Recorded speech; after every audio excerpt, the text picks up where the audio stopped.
June 1980, Shorthand English Senior Grade. Get ready for the dictation. 10 seconds. 5 seconds. Start. I am glad to welcome you to this conference.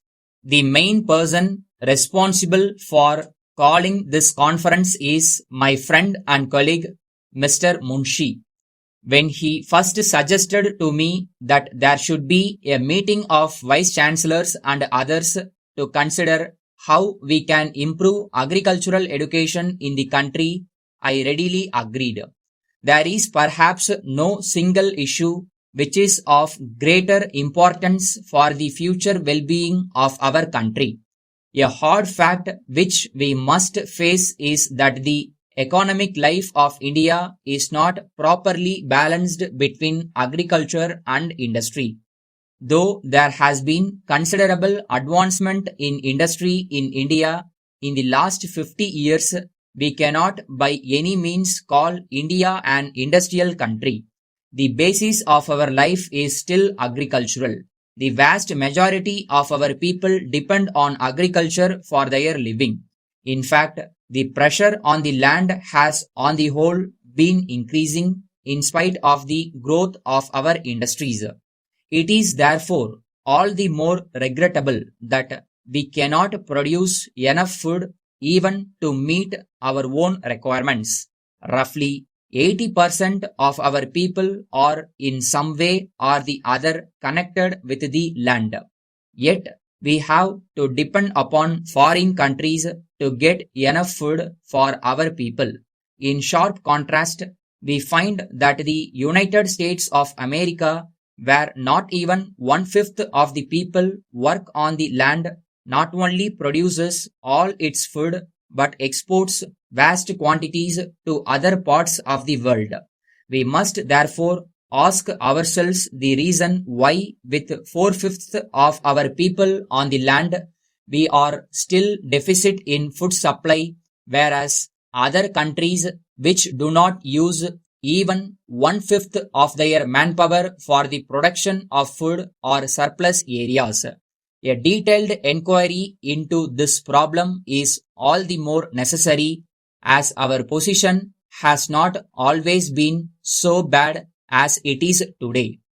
Till some years ago, we have in fact been exporting wheat and other food grains. But since 1943, we seem to be suffering from a severe shortage. You all know about the serious efforts of the governments both at the center and the states to increase the production of food through the Grow More Food campaign. I think you will all agree that the results have not been commensurate with our efforts. 1951 has been a very difficult year. Obviously, we cannot always depend upon foreign countries to supply us with food. The present situation is very difficult, but when we remember the rate at which our population is growing, the future difficulties are sure to be still greater. Unless we can devise methods by which the production from our land will increase, all the hopes which we have for the future of our country will be subject to a vast question mark. It is in this context that we have met here today. As educationists whose business is to train the people of the country, it is our duty to suggest methods by which we can overcome the threat of severe food shortage. We know that the average yield of our land is one of the poorest in the world. This is so in spite of the fact that the quality of our soil is one of the best. The only explanation is that our methods of agriculture are not fully effective. We must therefore think in terms of a change in our agricultural methods. This can be achieved only if our agricultural education is revised. I think you will all agree with this.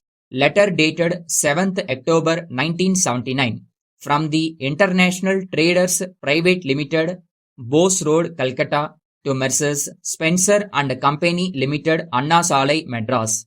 Dear Sirs, we thank you for your kind enquiry about our latest model duplicator. We are the only Indian representatives for the same. We have great pleasure in enclosing the details regarding the machine as also our quotation for your kind consideration. The price is for Madras and inclusive of excise duty, freight, insurance and sales tax. Our terms are 10% of the total price of the machine as advance at the time of placing the order and the balance at the time of delivery. We guarantee the availability of spare parts and accessory spares required would be supplied on a replacement basis. They would be released from our stock and in turn you will import them and return to us. In case you want to avoid annual service contract, you will have to pay rupees 25 for every visit, which would again be excluding the spares. We sincerely hope that all the points have been clarified. If you need any further details, you may please get into touch with us. We would also be too glad to arrange for a free demonstration of the machine at our local office at your convenience after hearing from you.